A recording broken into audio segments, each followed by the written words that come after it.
Jorge Antonio Sarmiento, sí, ¿qué me quieres decir? Jorge, te atiende, te escucho. Sí, no, profesor, disculpe, se me quedó levantada la mano de la asistencia cuando estaba marcando, disculpe. Vamos a ver, manierismo en el Perú. Veamos, está bonito. A ver, ¿qué obra es esta?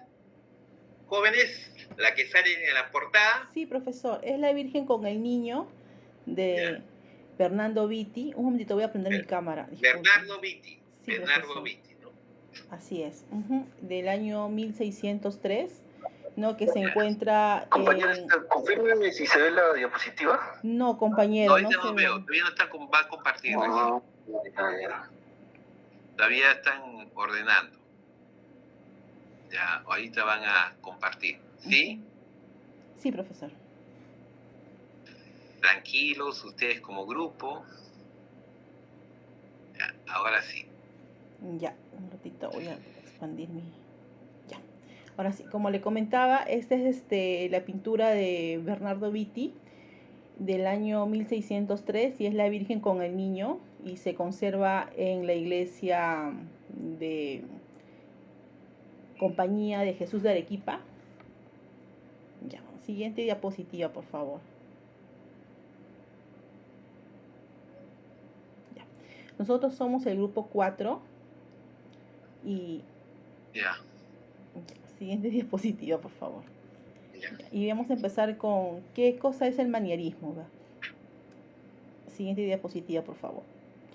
El manierismo fue el estilo que caracterizó el arte europeo entre los años 1520 y 1600 aproximadamente. Esto surgió en Italia y desde allí se empezó a difundir hacia toda Europa a través del trabajo que hacían estos artistas italianos en las distintas cortes reales. Surgió en un momento dramático en el que los estados de este territorio se encontraban en un momento de crisis económica y habían vivido ya episodios como el saqueo de Roma a manos del ejército del emperador Carlos V y además también del impacto, ¿no?, de la contrarreforma sobre el papado. El nombre manierismo deriva de la palabra maniera, que en el italiano del siglo XVI significaba estilo, pero sin embargo en el siglo XVII se consideró como un arte ya decadente por ser una manifestación exagerada e imperfecta del estilo renacentista, considerándose a esos artistas manieristas como imitadores, ¿no?, de los pintores Rafael, Leonardo da Vinci o Miguel Ángel. Pero ya con Rafael muerto y Miguel Ángel en Florencia, entonces la situación en Roma quedó en manos de este grupo de jóvenes artistas con gran talento y la precipitada evolución del manierismo entonces depende de este accidente histórico que motivó la concentración de estas mentes brillantes en un mismo lugar. Esta siguiente PPT, por favor.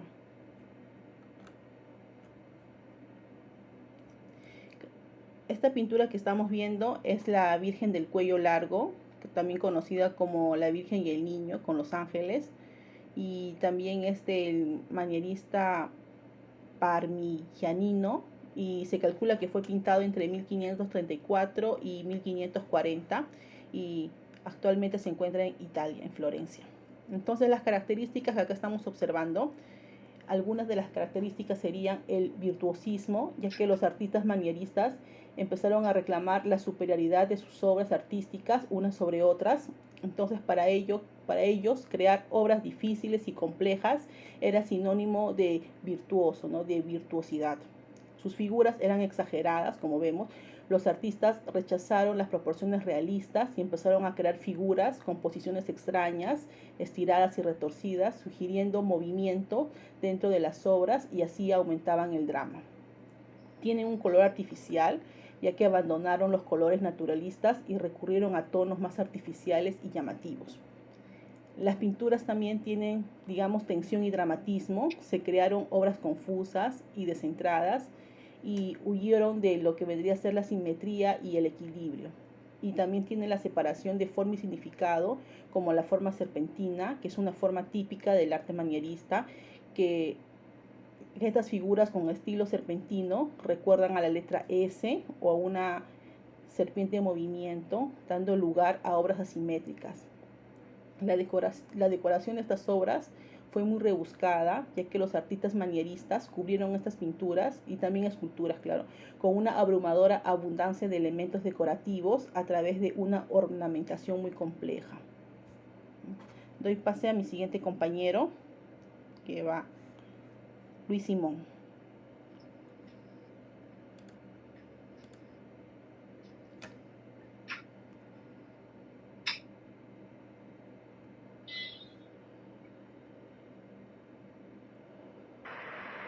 Profesor, buenas noches, ¿me escuchan?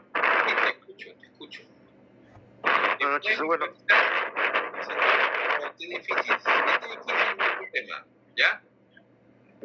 Ya, sí lo voy a llegar a leer, profesor, no hay problema. No, visualizar, para verte. No, estoy en la calle, profe. Ya. Bueno, a mí me tocó exponer lo que es el manierismo en el Perú. Bueno, a ver la siguiente, por favor. La presencia italiana en el Perú comienza con la llegada del primer artista italiano, que es en 1575. A partir de ello, la presencia italiana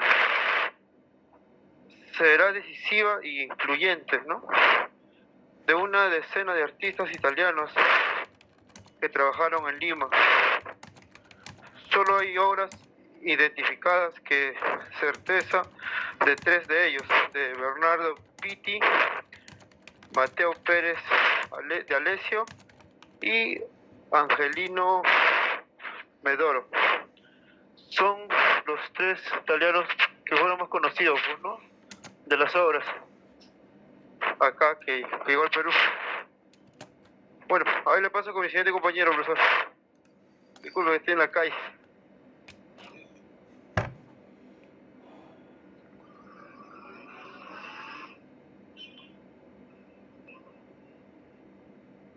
Profesor, buenas tardes.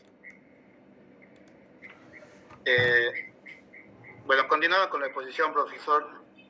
A mí la parte que voy a exponer es sobre Bernardo Pitti. Bueno, Bernardo Pitti fue hijo de don Pablo Pitti y Cornelia. Pues en la ciudad de Roma entra como hermano coadjutor en la Compañía de Jesús en el año de 1568. Posterior a eso, en Roma, ya Bernardo pinta algunos frescos en el noviciado de Santa Andrea del Quirinal. Pitti también es considerado un buen pintor por sus superiores y es enviado al Perú en el año de 1575 a solicitud de los jesuitas que se encontraban en Roma en ese momento. Pitti también estaba formado en la escuela de los manieristas romanos bajo la influencia de Vasari y Salviati. Sus colores son fríos y sus figuras alargadas, impactando por su perfección. Llegando al virreinato del Perú, Pitti trabaja en Lima y Cusco, realizando algunos encargos para la ciudad de Arequipa.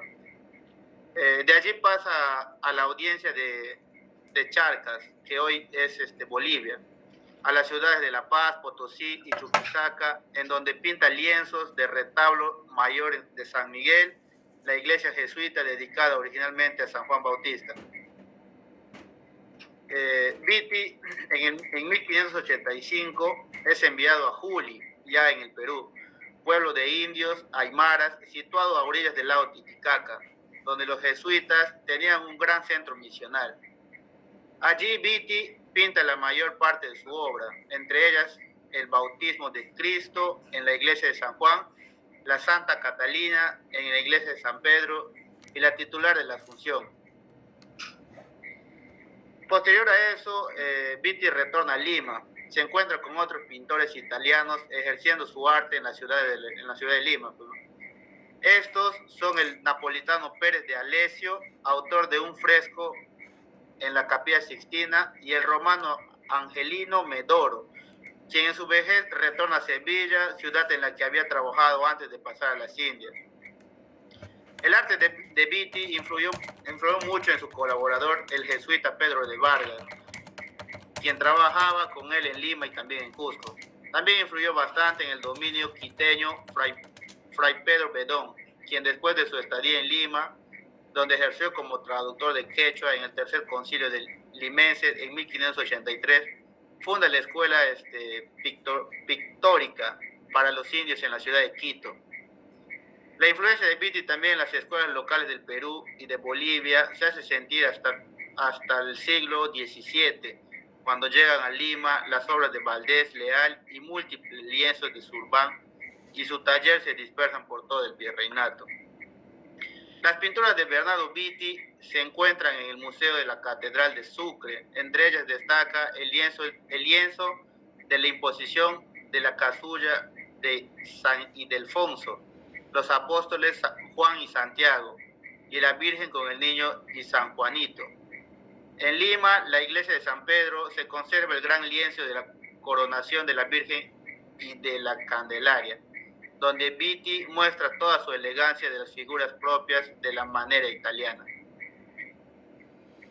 Eso es todo lo que respecta a Beatty en una primera parte, profesor, y mi compañero va a continuar respecto también a las demás pinturas de Beatty. Buenas noches, profesor. Buenas noches, compañeros. Yo voy a hacer un pequeño análisis formal de este cuadro de Beatty, que es la coronación de la Virgen. Esta pintura corresponde a la primera etapa de Beatty en Lima a partir de 1576 y se encuentra en la sacristía de la iglesia de San Pedro. Se trata de un gran lienzo en el cual la Virgen aparece transportada por un grupo de ángeles semidesnudos. Está representada en el momento de recibir la corona que sostienen Jesucristo y Dios Padre, con presencia del Espíritu Santo. Según la costumbre renacentista italiana, Jesucristo aparece desnudo, semicubierto por un gran manto con un cetro en la mano izquierda, mientras que el Creador, igualmente con cetro, lleva túnica con cinturón y manto azul oscuro. La Virgen, que sirve de eje para esta parte central de la composición piramidal invertida, que sugiere la forma de un gran corazón, anuncia el prototipo de la figura que el pintor representará siempre, una Virgen joven, de forma alargada, con las manos cruzadas, de cuello largo, que inclina ligeramente la cabeza hacia la derecha, acentuando el ritmo de las líneas curvas y con ello la elegancia de la figura. Vestida con túnica de color rosa encendido que cubre un manto azul igual al del Creador, completando el trono de nubes. En un claro semicírculo aparecen a cada lado dos querubines y tres ángeles que de espaldas a las figuras principales miran al espectador con un gran movimiento irregular de brazos y manos pintados con predominio del color azul en sus mantos. La parte inferior del cuadro sigue también al ritmo de otro gran semicírculo, dentro del cual se ha colocado un grupo considerable de ángeles en las más variadas posiciones, tanto de frente como de perfil, entre los que sobresalen los ángeles músicos tocando laúdes y violonchelos. La angulosidad de las posturas en las cuales las cabezas adoptan distintas posiciones, lo mismo que las manos con dedos muy largos, aumentan el carácter manierista de la obra. En el ángulo inferior de la derecha aparece, llevando la torre y la palma, imagen de Santa Bárbara, cuya presencia encontramos un tanto extraña dentro de esta composición. La fórmula de esta coronación, si bien no es original, pues tiene antecedentes desde Durero, en la pintura veneciana y en dibujos del manierista Vasari, encuentra en Beatty una realización feliz en la composición horizontal equilibrada, con un buen dibujo y excelente colorido. Eso sería todo por mi parte, profesor. Le doy paso a mi siguiente compañera. Hay una anterior a esa que ustedes tienen en la diapositiva, ¿no? Que es la resurrección de Cristo. Esta es Cristo resucitado. Ahí todavía falta. Ya. Después vamos a ver eso. Gracias. Sigan nada más.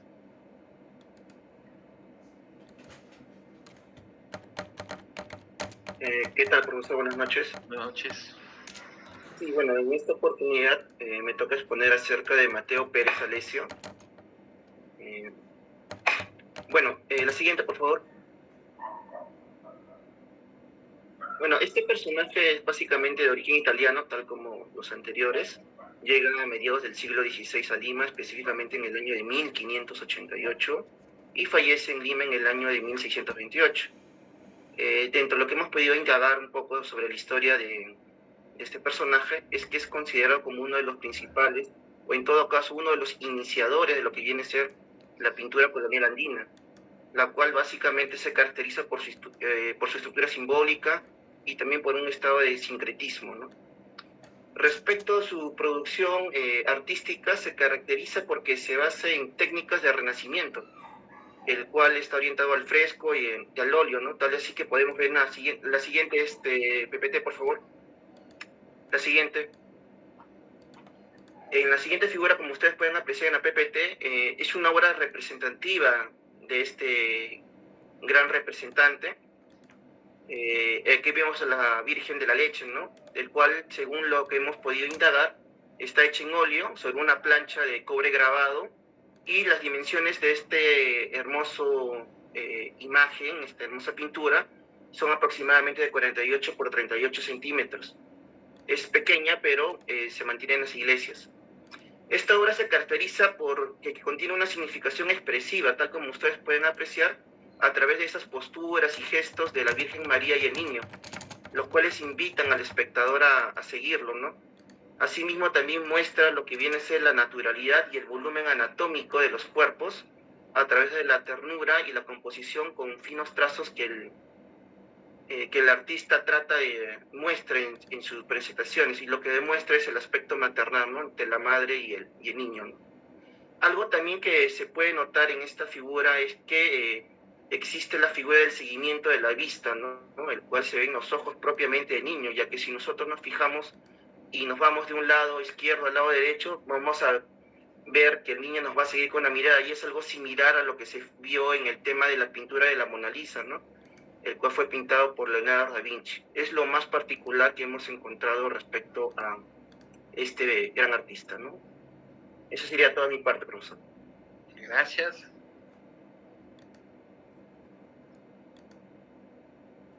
Buenas noches, Buenas profesor. noches, ¿qué tal? Gladys Lesis Lescano Castillo. ¿Cómo está? Sí, correcto, profesor. Muy bien, profesor. Siguiendo con la exposición, Angelino Medoro.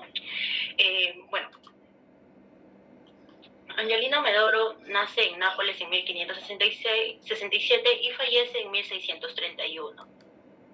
También conocido como Angelico Medoro, es el pintor, podría decirse, más joven de una tríada de pintores italianos, completada por Bernardo Vitti y Mateo Pérez de Alessio. Fue un pintor italiano que vivió en el Nuevo Reino de Granada, provincia de Quito y Virreinato del Perú y España. Su actividad tuvo una importante influencia en el arte del territorio y en particular en la escuela cusqueña.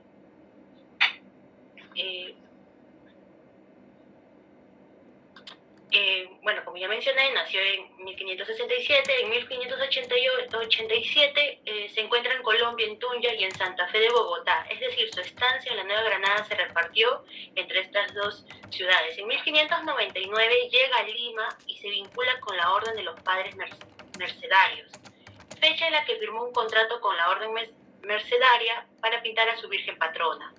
En 1611 tiene como discípulo a Luis de Riaño, uno de los primeros pintores limeños más destacados. En 1522 realiza su último lienzo en Lima, La multiplicación de los panes. Medoro está de nuevo en Sevilla, donde toma como aprendiz a Juan de Mesa, y por último, en 1631 fallece en Sevilla. Mencionar que las obras de Medoro en su mayoría son de sujeto religioso, o sea, alternan un antimanierismo postridentino con una inspiración florentina. Evidente, por ejemplo, lo podemos encontrar en la Virgen con el Niño del Museo de Arte Colonial de Bogotá. Su obra es dispar en el estilo y la calidad. También se aprecia una cierta preocupación por los fondos abiertos a espacios arquitectónicos y en la preferencia por los colores tierra, a diferencia de los utilizados por Vitti. El pincel de Medoro produce figuras típicamente manieristas, esbeltas, levemente torcidas y caracterizadas por evidentes desproporciones, sobre todo en el cuello y los brazos. Los rostros también resultan peculiares, excavados y sutiles, cuyos ojos pequeños y de modera expresividad resultan opuestos al estilo de Vitti. Por último, Medoro refleja también una fuerte influencia flamenca derivada del estudio de grabados que no hacían falta tanto como en España como en América. Siguiente PPT, por favor. Como se puede apreciar, es el cuadro post-mortem de Santa Rosa de Lima, retrato. Angelino Medoro fue un pintor, se puede mencionar que fue el primero en hacer el retrato de Santa Rosa de Lima, pero el post-mortem. Aquí hay que mencionar que Angelino Medoro no vio de manera directa cuando se encontraba a Santa Rosa de Lima expuesta para que todo el mundo la viera, pues no lo pudo hacer por el tumulto popular que hubo en ese momento. Medoro hábilmente la muestra en una expresión agónica, mortuoria, con el rostro lívido y adornado por una corona de rosas, vestida con el hábito de la congregación dominicana. Lleva, sin embargo, los ojos y la boca entreabiertas, como se puede ver, como si se hallara en medio de un sueño o un rapto místico, deleitando así su ansiada unión con Cristo. Este es el retrato mortuorio de Santa Rosa de Lima, hecho en un óleo sobre lienzo de 26 por 15 centímetros, y lo encontramos en el santuario de Santa Rosa de Lima, en el cercado de Lima. Siguiente diapositiva, por favor.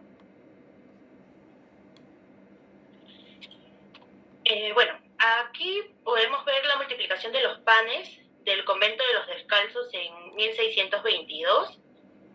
Este cuadro es de grandes dimensiones y se puede distinguir tres campos compositivos. En el centro podemos visualizar a Jesús sentado, rodeado alrededor de sus discípulos en el momento de bendecir así los panes y en ambos lados equilibrando la composición, es decir, un grupo de personajes encerrados en espacios triangulares. Siguiente diapositiva, por favor. Y aquí podemos apreciar a la Virgen de los Ángeles. Este se encuentra en el convento de los Descalzos en Rímac y está en el convento de los Padres Franciscanos. Siguiente diapositiva, por favor. Y por último, el de la Inmaculada Concepción, que se encuentra en el convento de San Agustín, que data del año 1616 a 1618, y el cuadro corresponde a los últimos años de su estancia de Angelino Medoro en Lima. Y última PPT, donde se ponen las referencias de lo que hemos hecho los trabajos. A ver, déjame un ratito.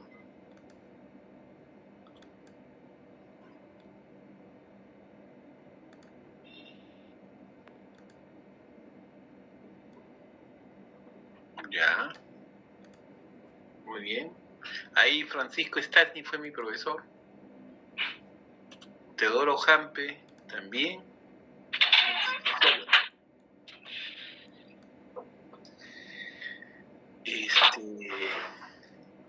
¿Terminó? ¿Sí? Sí, profesor. Ya. Muchísimas gracias. Bueno, primero, ¿qué dicen sus compañeros? ¿Algún comentario que era parecido, la exposición? ¿Qué era parecido? A ver. Profesor. ¿Sí? Buenas noches. Buenas noches. Sí, profesor. Me gustó, un poco, al comienzo un poco frío, usted se dará cuenta también, ¿no? Que eran muy rígidos en las expresiones cuando se dirigen a hacer una referencia bibliográfica de los artistas. Pero luego, profesor, también pues es una parte estratégica, ¿no? Cuando hacen la descripción de la pintura, ¿no? Tengas en cuenta, señor, que usted, yo explicarle a usted sería pues perder mi tiempo, pero supuestamente lo voy a tener que hacer porque me parece más interesante cuando un artista toca el detalle, se pone en el lado de la otra persona lo plasma en el mármol o en la pintura o en otra especie de la cerámica, esas expresiones y esos gestos que hacen solamente quedar pues para posteriores épocas, ¿no? Y a su vez también queda con historia. Entonces ese detalle sí me encantó porque hace una descripción de la pintura y también la expresión, pues cómo lo va definiendo, cómo también con una sola mirada lo va haciendo los rictus de muerte de Santa Rosa de Lima. Me pareció muy interesante, señor profesor, a mí.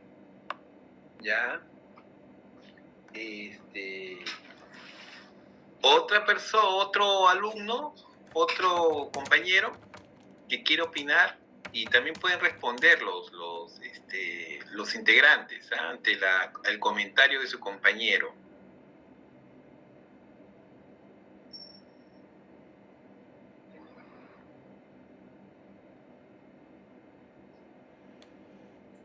Profesor, disculpe. Sí. Sí, profesor, bueno, ha quedado muy claro todos los puntos que usted solicitó con el tema del manierismo, y se ha podido entender muy bien cada obra y cada paso desde su nacimiento de cada autor, ¿no? Y sobre el manierismo. Me gustó también la exposición. Pedro Alejandro Caprista.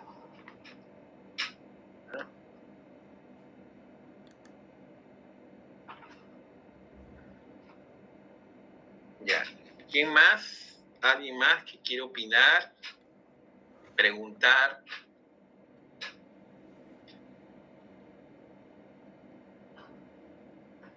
Profesor, buenas noches. Sí. Gerson Parodi. Gerson Parodi, ¿sí? Yo me quedé con una dudita, no sé si mis compañeros o usted me puede ayudar. Tu compañero esta vez, tu compañero. Escuché que Angelino Medoro fue el primero en hacer el retrato de Santa Rosa de Lima post-mortem. Esa es mi duda, ¿qué significa post-mortem? A ver, eso es una buena pregunta.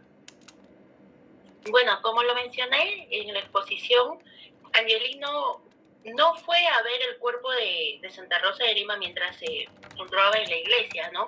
Por el tumulto popular, pero él imaginó a la Virgen, a Santa Rosa de Lima, y exaltándola de la manera más bella posible para ir a los brazos de Dios. Por eso, post-mortem, después de muerto. Ya. Pero alguna cosita nada más pequeña, ya, es en el post-mortem acá hay una cosa, ¿no? En realidad es un retrato de Santa Rosa de Lima. El término post-mortem se hace cuando está en el momento de su último hálito de vida, de hálito de presencia física.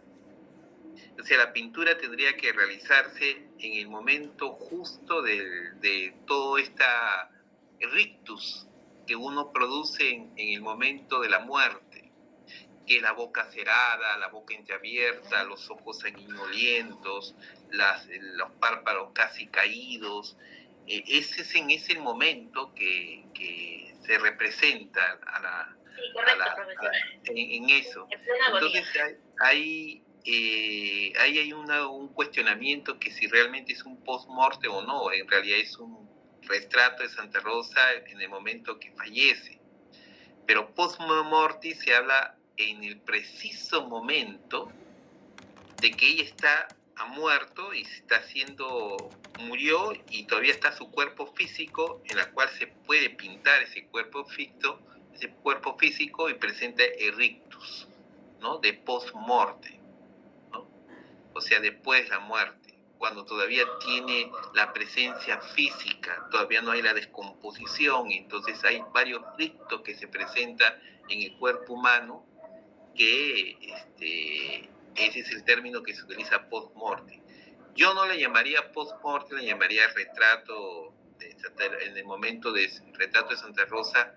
Cuando fallece, él se imagina, pero no pintó directamente a la santa viéndola muerta. No. Y solamente se imaginó. Claro, es un algo póstumo.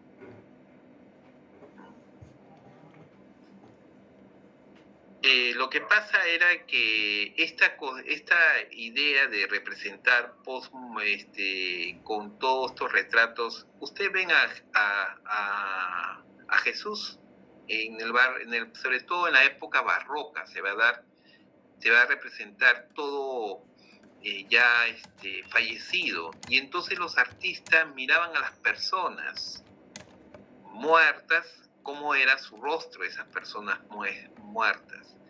Y esas personas sirvieron para representar estos rostros yacentes, estos rostros que representan, extrapolaban, por ejemplo, cuando querían representar a Jesús, ya los pintores habían visto muchos muertos, todo el ricto de la fisonomía, el desencajamiento que hay después de la muerte, el endurecimiento que hay después de la muerte, la caída de los párpados, la boca entreabierta, la boca cerrada, el color pálido que aparece. Eso era como una técnica trasladada sobre todo en la figura de Jesucristo. Pero en base a la mirada de representaciones naturales. Bueno, la idea es que ustedes participen. A ver, ¿quién más puede aclarar algo más? Muy buena pregunta. ¿Cómo te llamaste? Parodi, ¿no? Sí, profesor, ya quedó claro. Felicitaciones a los compañeros. Ya.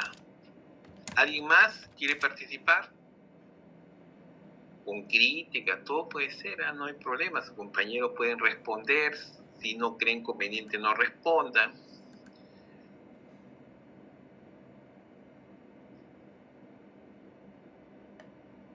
Ya. Si no hay, hasta un momento, yo voy a hacer que voy a hablar, ¿ya? ¿Están preparados, chicos? ¿Ah? Profesora. Sí. Sí. Antes que le incomode, profesor, me he enterado que ha pasado lista, señor profesor. No, sí, no tengas problemas en la lista. Gracias, señor profesor. Ya. Quisiera contar más, pero solo no, el perfil se hace que tenga mucho más argumentos que el mío. No, es que también ellos tienen que pensar que de hecho voy a ver varios aspectos que se utiliza y no sé, me van a dar permiso para ser muy críticos por una cuestión didáctica. Eso mejor, profesor, no conviene que sea crítico, por una cuestión didáctica, por una cuestión de que es normal que han hecho su gran esfuerzo de sacar los datos, tiene una buena bibliografía, pero la labor del profesor es afinar todos estos conocimientos, ¿no? Para eso es lo que yo estudio, ¿no? Para eso me han preparado, pero si me permiten, a veces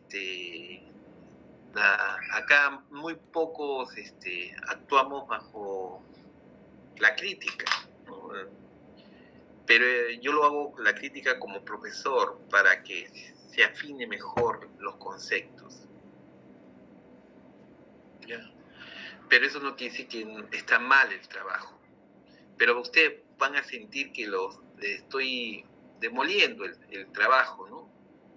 Y lo estoy poniendo a ustedes sobre la pared, como se lo estoy. Pero eso es para que no se sientan frustrados, simplemente digan, hay que tener varios aspectos en cuenta, ¿ya? ¿De acuerdo? ¿Sí, jóvenes? Sí, profesor, de acuerdo. ¿Ya? No se sientan ustedes abrumados. Por ejemplo, mencionan varios conceptos el grupo que quisiera que me expliquen. ¿por qué se considera artificial la pintura manierista? Estoy muy seguro que tal vez no lo respondan, no existe ningún problema si no lo responden, ¿ya? Pero yo voy a tener que aclarar cada punto, cada aspecto que ustedes me han dicho. A ver, ¿por qué consideran artificial? Por las posturas caprichosas, profesor, porque no son posturas normales, sino son un poquito trastocadas. Pero eso no es lo artificial, aunque no lo creas. Eso no es lo artificial. Ese es lo que llamamos por ¿qué es escorzo? ¿Por las figuras alargadas? Ya, ¿por qué ¿a qué se llama? Es algo no natural. ¿A qué se refiere lo natural a lo artificial? ¿Cuál es el paso?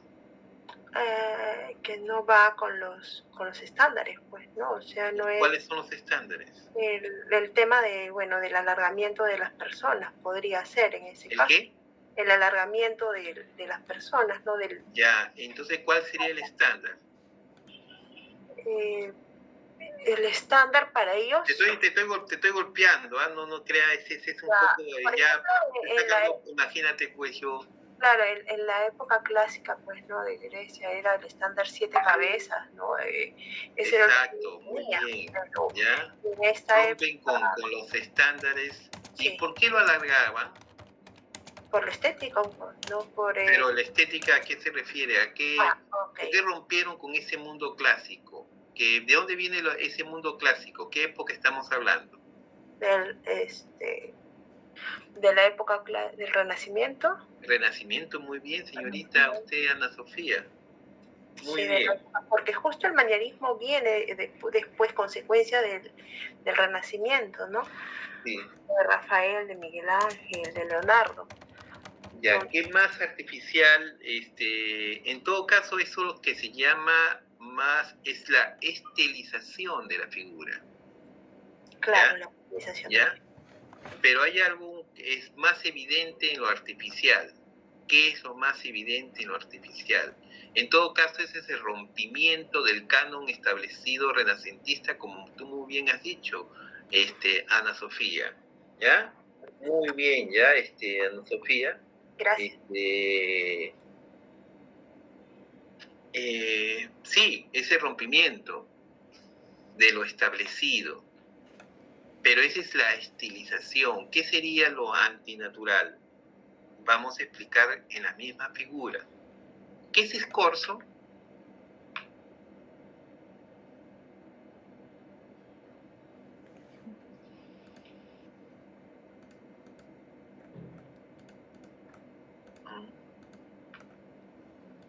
¿Por qué dice que rompe con la ley de la perspectiva?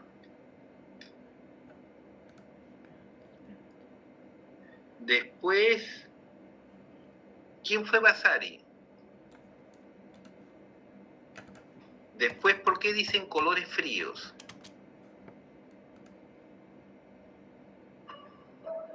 Profesor, más que los colores fríos, usan los colores pasteles.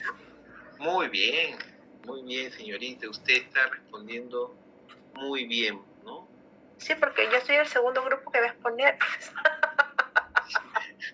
Y he estudiado eso. No respondes, entonces deja al otro grupo que responda, por favor. Yo creía que eras el grupo, déjalo que los demás grupos respondan. ¿Ya? Ya, okay. ¿Ya?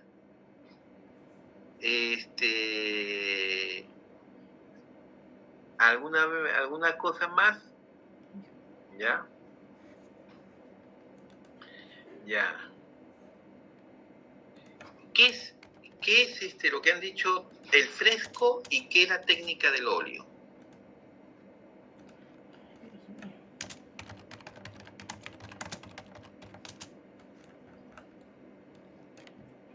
¿Cuál es la diferencia?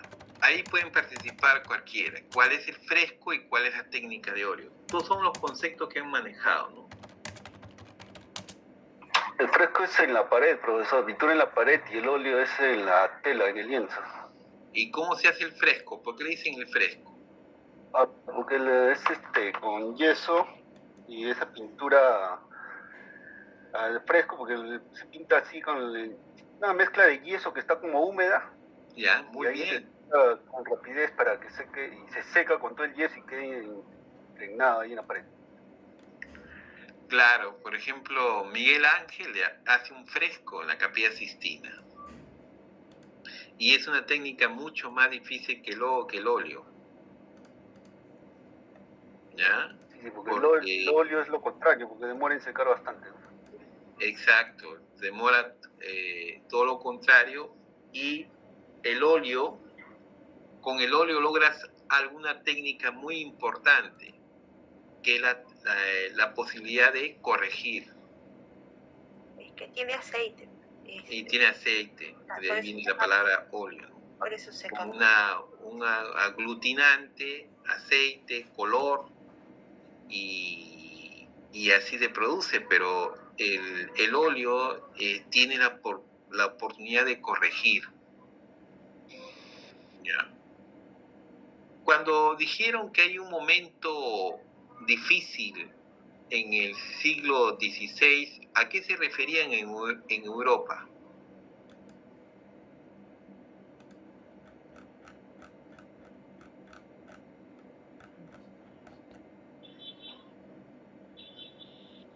¿A qué se refería? Creo que se refería a la contrarreforma, profesor. A la contrarreforma, Jonathan, muy bien, ¿ya? Jonathan Pajuelo, ¿ya? Espérate. Pajuelo.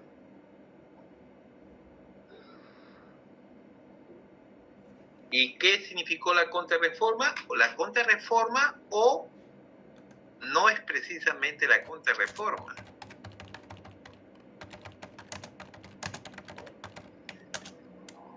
Antes de la contrarreforma, ¿qué es lo que estaba pasando? Reforma de Lutero, profesor. Claro, y eso no es contrarreforma. La contrarreforma no es protestante. La contrarreforma es católica. Y lo que la está reforma protestante, profesor. La reforma protestante. ¿Cuáles eran esas reformas protestantes? De Martín Lutero. Claro, Martín Lutero, los luteranos, los calvinistas y los anglicanos. ¿Ya? En ese momento estábamos en una época bien difícil, ¿no? Tenemos que esperar hasta las 7:20 y voy a seguir haciendo preguntas. Voy a pedir a cada uno que opine, pero primero voy a seguir haciendo algunas preguntas, ¿no? En algún momento me llamaron que le decían figura imperfecta al grupo que presentó. ¿Por qué le decían pintura imperfecta?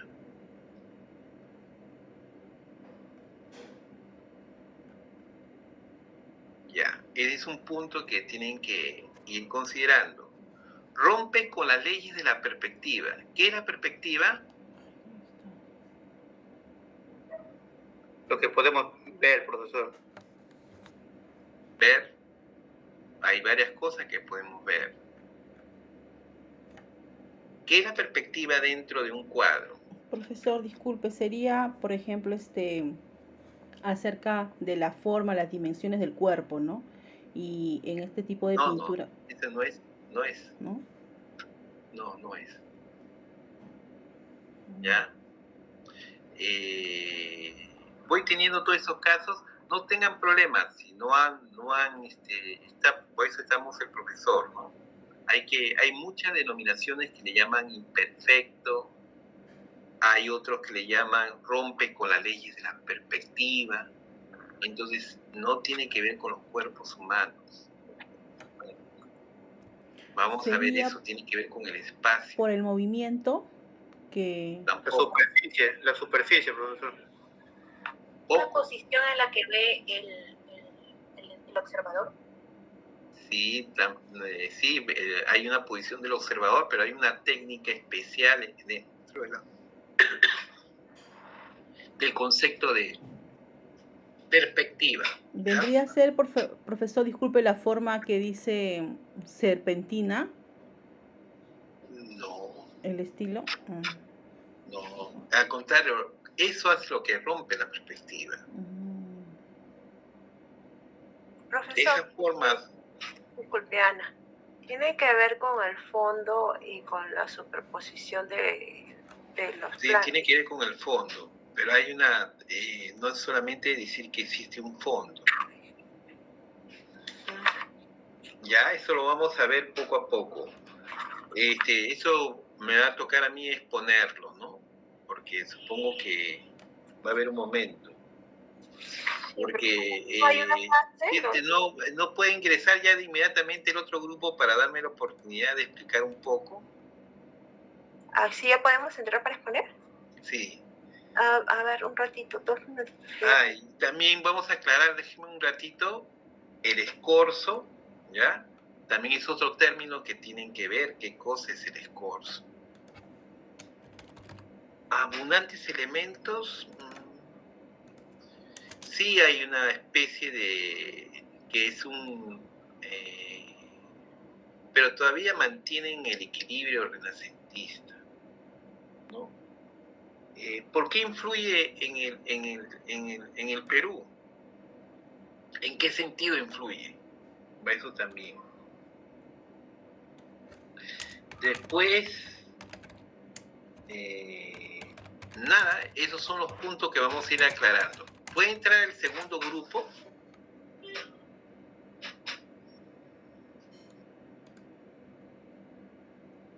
Sí, 2 minutitos, por favor, profesor. Ya. Gracias. Ya, sí. Puedo esperar hasta 5 minutos, no hay problema.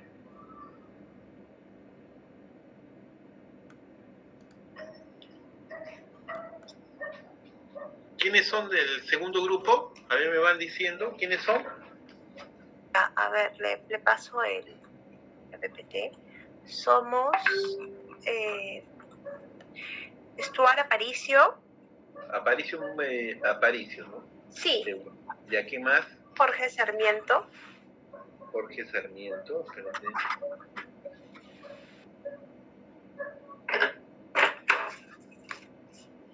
¿Y a quién más? Pedro Caprizano. Espérate, segundo grupo, espérate. Jorge Sarmiento, ¿no? Sí, sí, profesor.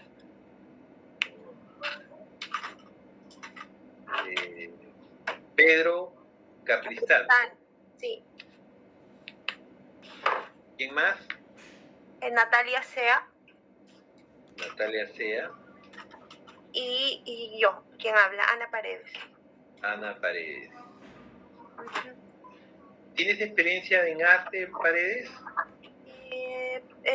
Sí, ¿Tú has estudiado arte? Me gusta coleccionar enciclopedias de arte. ¿Tienes alguna experiencia con arte, no? Sí, he participado en algunos concursos. Ya veo que por ahí va la cosa. Cuando era jovencita, cuando estaba en el colegio. Ya, pero ya es una experiencia. Hace poco nomás, Anita. Hace 800 años, pues, no me arroche, Pedro. Ya, déjenme poner acá unos apuntes.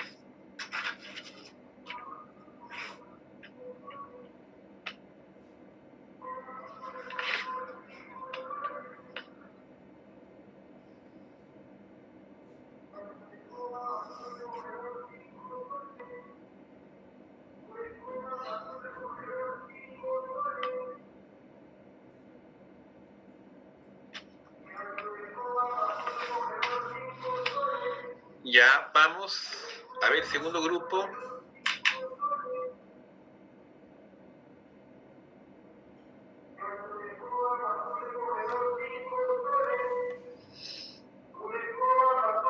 Ya, profesor, voy a tener que proyectar yo. No sé cómo proyectar yo. Lo que pasa es que los compañeros recién están saliendo del trabajo, están bajando del Pero vamos viendo las diapositivas y vamos. Ya. Una escoba más un recogedor, 5 soles. Una escoba más un recogedor, 5 soles. Y a ver. Llévate una escoba más un recogedor. Profesor, su micro se ve. Listo. Una escoba más un recogedor, 5 soles. Ay, no me pongo. Acá. Una escoba más un recogedor, 5 soles. Una escoba más un recogedor, 5 soles. Listo. ¿Puede ver, profesor? Sí, ¿no? Grabando. Sí. Bueno, hasta que mis compañeros se puedan conectar toditos, empezamos con esta pintura de Giuseppe Arcimboldo.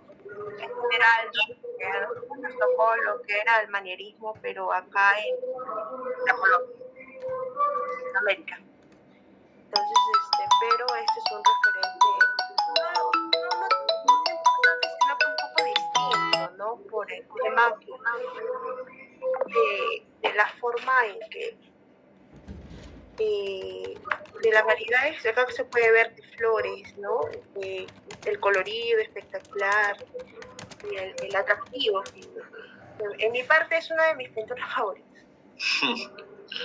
Ya. Pero tiene que ver con el manierismo. El manierismo. Ya. A ver, vamos. Quiero ver si ya se están conectando.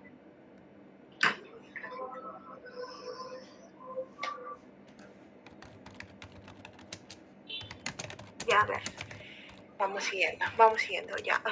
Los integrantes, buenas noches, chicos. Stuart Aparicio, Jorge Sarmiento, Ana Paredes, Pedro Coprestano, Natalia Sea, como le indiqué, ¿no? Profesor, en sí nuestro trabajo consiste en el manierismo, el estilo, porque el manierismo es un estilo. Una cosita,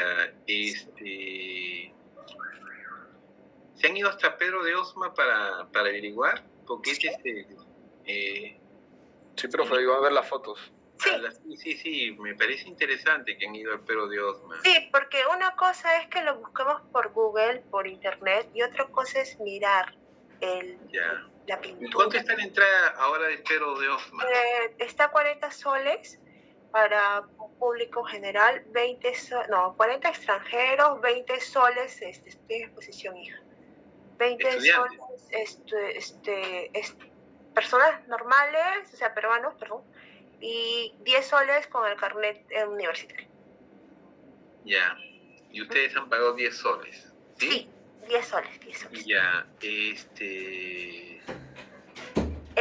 tuvimos pero solamente quería decir sobre el museo, quiero dar algunos datos, ¿ya? Que es importante. A pesar de que somos uno de los más grandes países de una gran herencia virreinal, somos el lugar donde se centró toda la producción artística prácticamente en el siglo XVI y XVII, fundamentalmente. La pintura colonial, hay dos centros, ¿no? La de México y la del Perú. Son los dos grandes centros productores de pintura religiosa del siglo XVI. Y después no hay mayor representación de pintura colonial en ningún otro país sudamericano ni centroamericano, aparte de México y aparte de Perú. Y supuestamente que Perú en su tiempo era con mayor producción porque no solamente eran las iglesias, también eran coleccionistas, quienes tenían colecciones de reproducciones de Rubens, reproducciones de Lozano, reproducciones de Velázquez,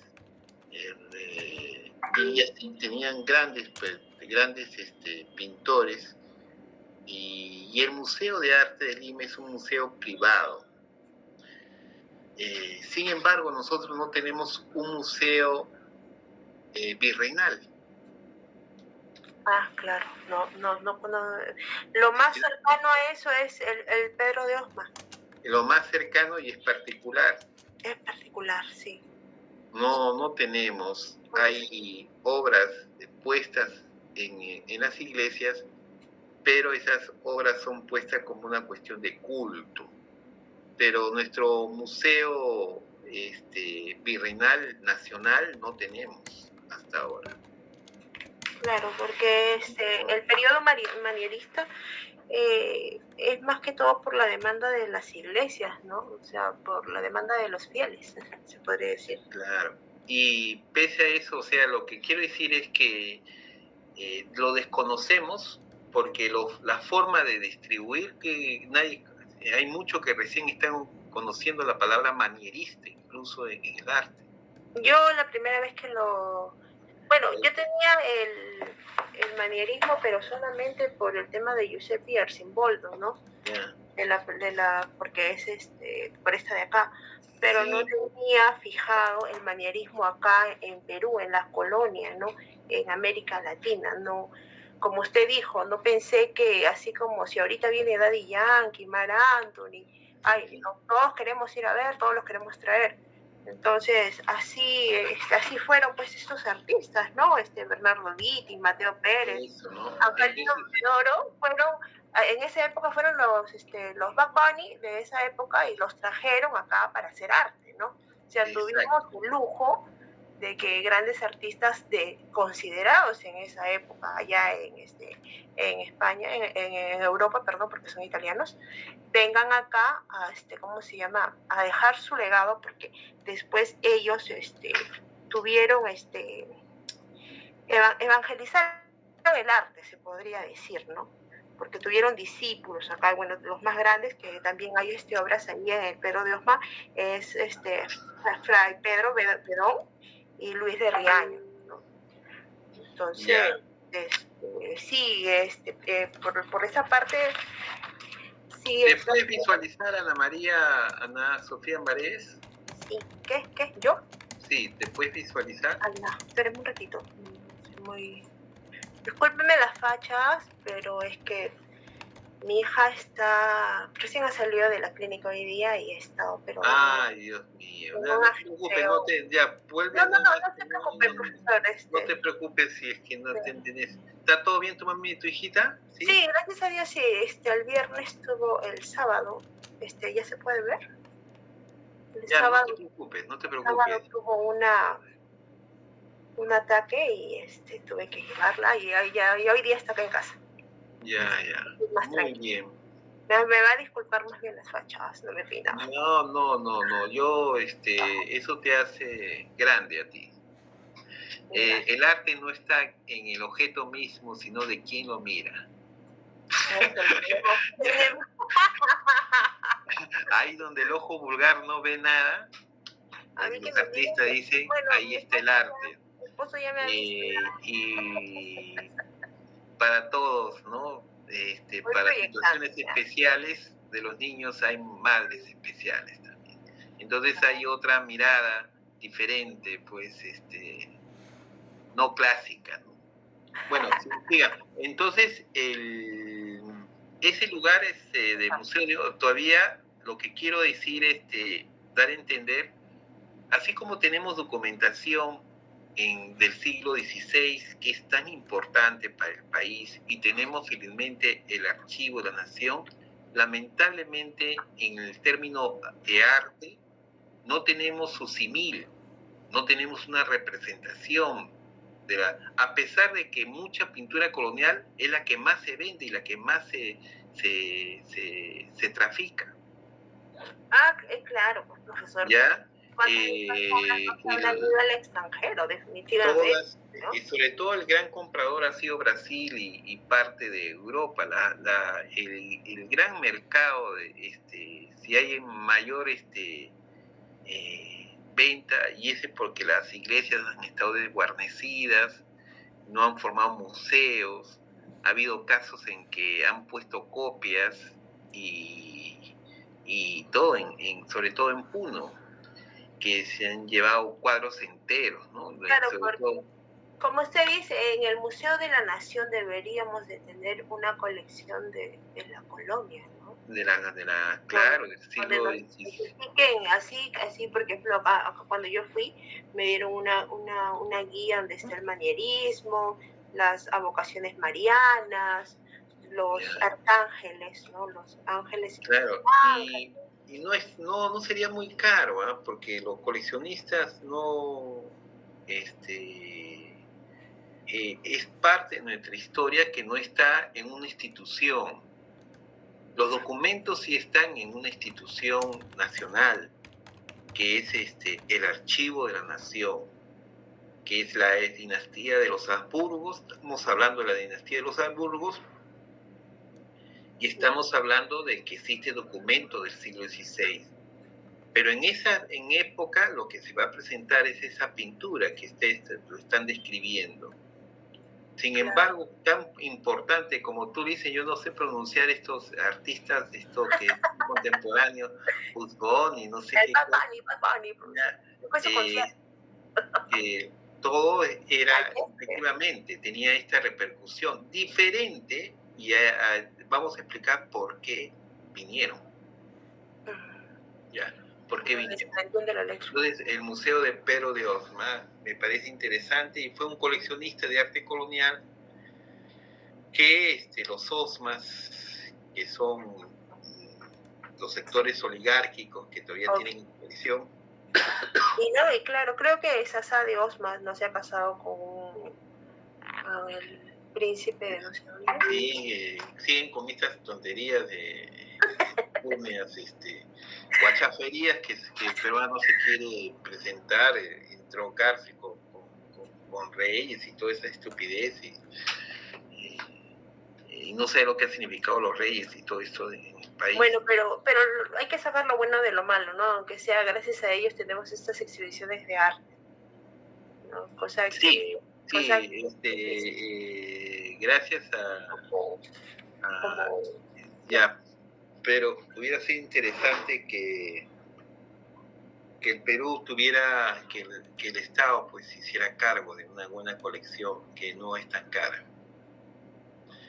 Después vamos a explicar esto del coleccionismo particular, ¿ya? Ya, entonces, ya, vamos empezando, profesor. Yo voy a empezar y mis compañeros ya están listos, ¿ya? Sí, estamos, Ana. Sí, entonces, le doy el pase a Nati, profesor.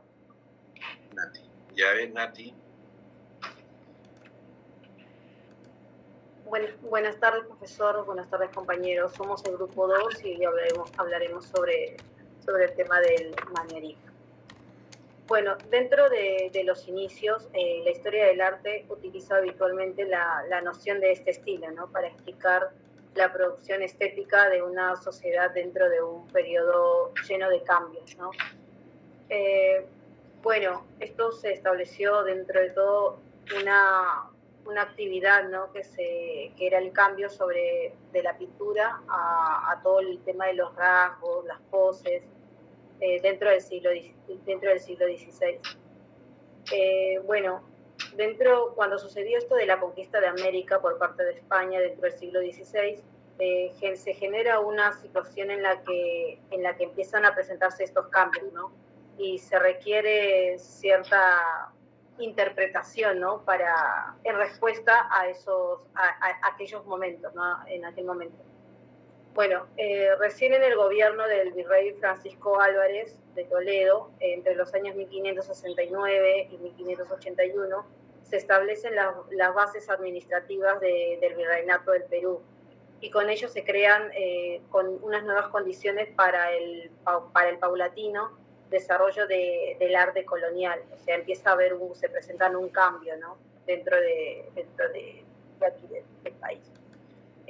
Bueno, esto obviamente que se genera una ruptura. Esto se genera una ruptura. Aguarden un minuto, por favor.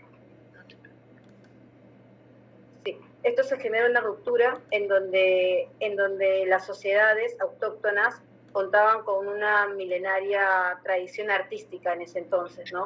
Sí, un ratito, Natalia, un ratito. ¿Puedes visualizar o tienes problemas técnicos? Y, Ana, tú puedes dejar de tu video para que no se congestione, pero ahora quiero ver a Natalia. Pero tengo que salir de acá, no sé cómo. Profesor, cuando termine lo del tema de la exposición, pasa que tengo una computadora viejita y se me está... Entonces... se me va a pausar y no voy a poder... se te va a pasar, Está bien, no tengas problemas. Por eso te pregunté. Ya. Sigue nada más. Sí, entre las sociedades autóctonas, ¿no? que contaban, ¿no? con una milenaria tradición artística en ese entonces. Esto se había cultivado principalmente en alfarería, orfebrería y el arte textil. Más no, en ese entonces no se realizaba la pintura. Al menos, en el sentido, a diferencia de Europa, sí se había ejercido, ¿no? todo lo del tema de la antigüedad clásica. Dentro del arte virreinal temprana, se había marcado la paulatina implantación de la cultura europea también dentro del seno de la sociedad americana, la cual carecía, ¿no? de antecedentes en el suelo americano y empezaba siquiera en ese entonces un sentido desde cero, ¿no? Arrancar desde cero. En la siguiente diapositiva, Anita, por favor. Sí. Bueno, tiempo después, dentro del sincretismo, se distingue por la unión de elementos autóctonos y europeos, ¿no? Es una mezcla que se va dando. Es donde Europa se implanta desde los espacios sin determinar, ¿no? Y las tradiciones locales empiezan a llenar todos esos vacíos, ¿no? Llenándolo de sus propios contenidos, ¿no? Por eso se le dice, es una mezcla de lo europeo con lo de acá. Bueno, ahora voy a cederle la palabra a mis compañeros, en donde, realizamos una visita sobre el Museo de Haussmann, en donde se presentaron la siguiente diapositiva, Anita, por favor. En donde los fundadores de la pintura virreinal se habla sobre de cómo se caracterizó, ¿no? la importancia de las pinturas en Europa y cómo llegaron hasta acá en el país, ¿no? Luego, por el desarrollo de una creciente producción local, que implicó la formación de las pinturas y talleres, ¿no? Formando parte de todo este proceso. Como embajadores desde Europa fueron los pintores Bernardo Vitti, Mateo Pérez de Alessio y Angelino Medoro. Le cederé la palabra a mi siguiente compañero. Gracias.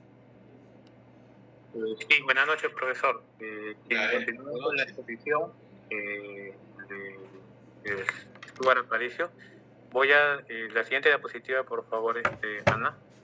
Voy a mencionar sobre las características y un dato biográfico de Angelino Medoro, ¿no? Bueno, ¿qué podemos decir de este artista, ¿no? De descendencia italiana, nacido en Italia, llegó al Perú por allá por el año 1592-91, fines del siglo XVI. De acuerdo al historiador peruano Ricardo Stavridis, él señala, ¿no? que Medoro llegó a Perú más o menos en esas épocas, finales del siglo XVI.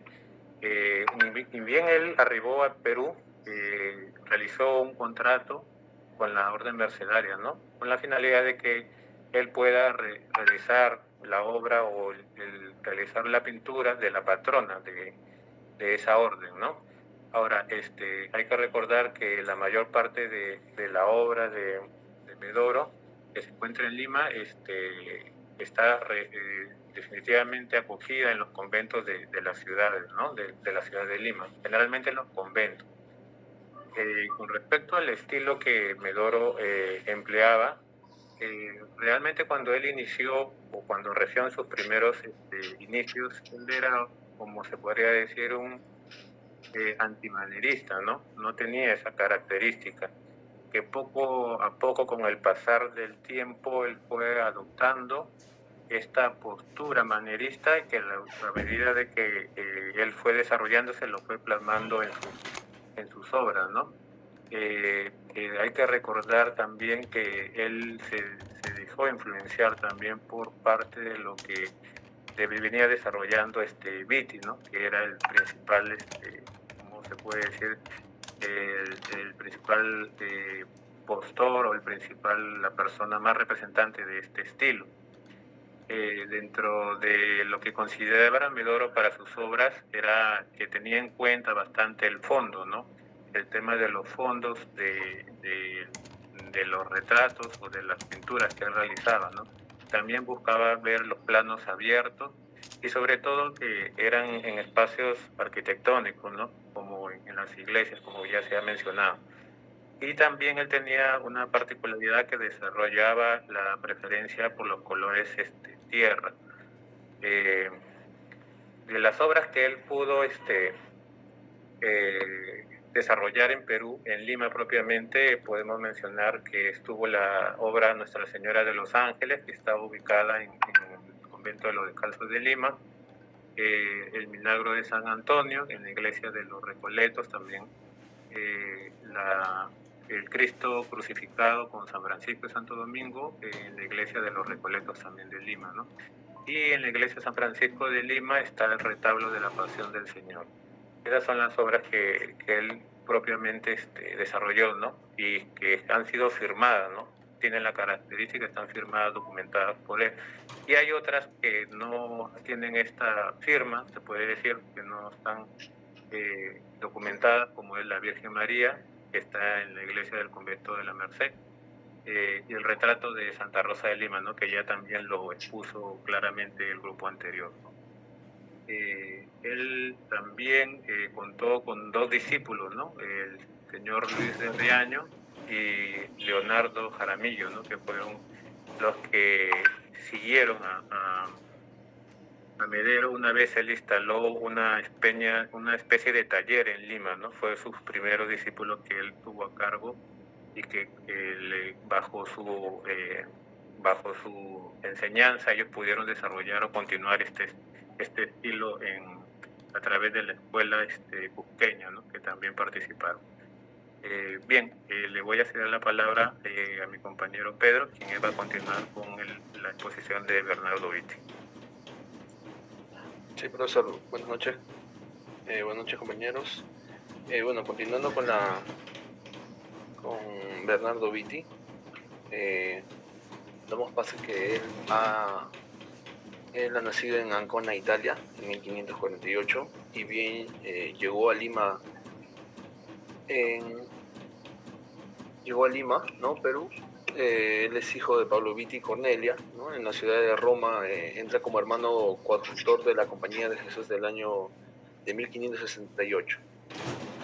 Y lo envían a Perú en 1575, ¿no? Mediante una solicitud de los jesuitas que se encontraban ahí, quienes tuvieron en cuenta para este pedido que sus pinturas eran un elemento muy importante, indispensable para la evangelización, ya que todo este momento era el tema del evangelismo era muy muy fuerte, era de las bases más importantes que tenían como valor primordial, ¿no? La sociedad.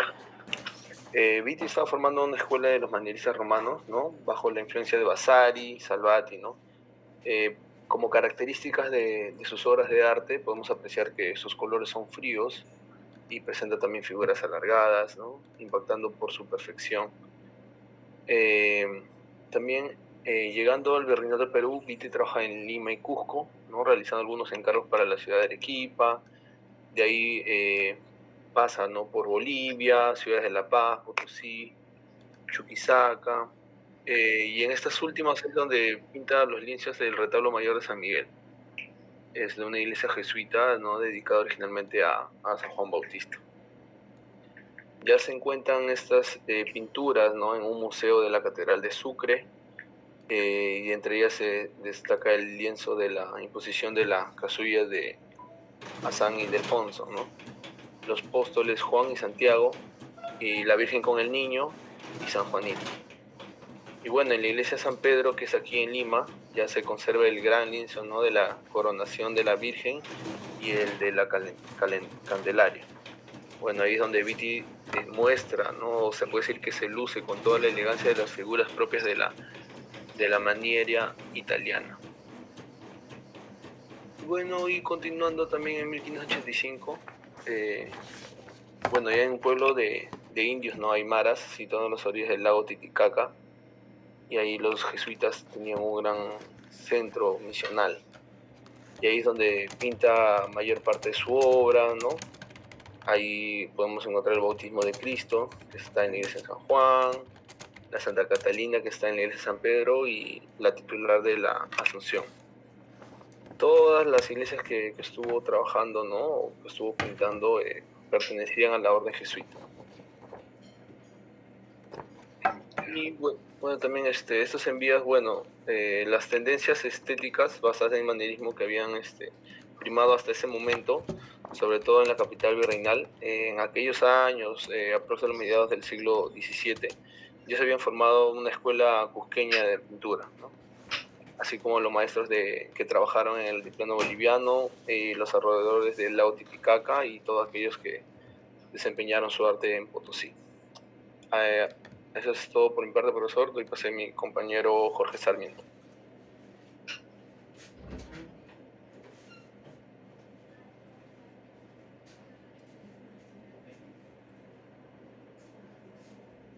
Buenas noches, profesor. Buenas noches, compañeros. ¿Me escuchan? Sí, te escucho. Buenas noches. Sí, bueno, de mi parte voy a exponer sobre la biografía de Pérez de Alessio, pintor y escultor que vivió durante los años 1547 y 1628.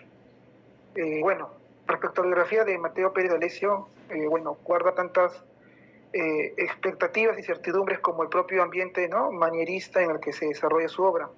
Si bien para cierta parte de la historiografía era natural de Alessio, en la Puglia italiana, según su propio testimonio como romano pintor, Pérez de Alessio debió de nacer, se calcula, en 1547 en la ciudad de Roma, ciudad donde se forma como pintor y escultor, bueno, según tenemos conocimiento, en el taller de Federico Zuccari, y donde se tiene constancia de su pronta actividad y su ingreso en la Academia de San Lucas, aproximadamente en el año 1573. Se conoce de él que era de carácter dispuesto y por esas mismas fechas ya debió haber entrado en el círculo de Miguel Ángel, ¿no?, hecho que impregna toda su actividad artística y que se evidencia en su obra más importante en Roma, ¿no?, la disputa por el cuerpo de Moisés sobre la entrada de la Capilla Sixtina frente al juicio final del maestro florentino. Tras una corta estancia en Malta, Pérez de Alessio llega a Sevilla en 1583. También esto estuvo atraído por las posibilidades, ¿no?, de las tierras americanas, que ofrecían grandes oportunidades a los artistas, ¿no? Asimismo, también este itinerario de formación en Italia y la escala en el ambiente artístico e intelectual sevillano, antes de partir a las tierras de ultramar, se manifiesta también en otros de sus contemporáneos como Bernardo Vitti y Angelino Medoro, ¿no?, exponentes de la escuela cusqueña de pintura y figuras también claves en la introducción del manierismo en el virreinato del Perú. También es importante destacar de su biografía otro contrato de importancia, ¿no?, en el año 1584 que realiza en Sevilla, ese que es el encargo del coleccionista y mecenas Argote de Molina para su capilla funeraria en la iglesia de Santiago, por el que Pérez de Alessio se comprometía a pintar un cuadro con el tema de Santiago en la batalla de Clavijo, considerado por la historiografía como el primer gran cuadro de altar de la pintura sevillana, ¿no? Se trata de una obra definida por la composición y movimiento y protagonizada por un edulcorado Santiago, ¿no?, a caballazo entre una composición abigarrada y abarrotada de musulmanes que huyen y yacen bajo el apóstol, ¿no? Que luego que nosotros lo conoceríamos ya no como Santiago Matamoros, ¿no?, sino como Santiago Mataindios. Pérez D'Alessio intenta defender el juego de las perspectivas y el dinamismo que le permite captar el furor de la batalla, que contrastan con el tratamiento, ¿no?, y la mirada humana del caballo blanco, delatando también la poca experiencia en la ejecución de animales, ¿no? Y en el 1589, por otro lado, el artista italiano se pone rumbo hacia territorio peruano, donde se tiene constancia de su llegada en el año 1790 en Lima, ¿no?, junto a su discípulo Pedro Pablo Morón, en la ciudad. Bueno, en esta ciudad de Lima entra en la corte del virrey García Hurtado de Mendoza, ¿no?, de quien él sirvió como pintor de cámara y se mantuvo activo hasta su muerte, ¿no? Y el año de su muerte se calcula aproximadamente en el año 1628, ¿no? Por los testimonios dejados en los contratos, aunque en cierta parte la historiografía da como fecha 1616. Para cerrar, se sabe de su intensa producción en su estancia en Lima, en la que hace una versión del San Cristóbal sevillano para la Catedral Peruana, así como también su éxito que alcanza en la renovación de la pintura virreinal y la difusión del manierismo, ¿no? Eso, profesor, podría exponer de parte de Pérez D'Alessio, y ahora doy pase a mis compañeros. Gracias. Sí, profesor. Ya para terminar con la exposición, las principales ciudades donde estuvo el manierismo fue Lima, Cusco y Arequipa, ¿no?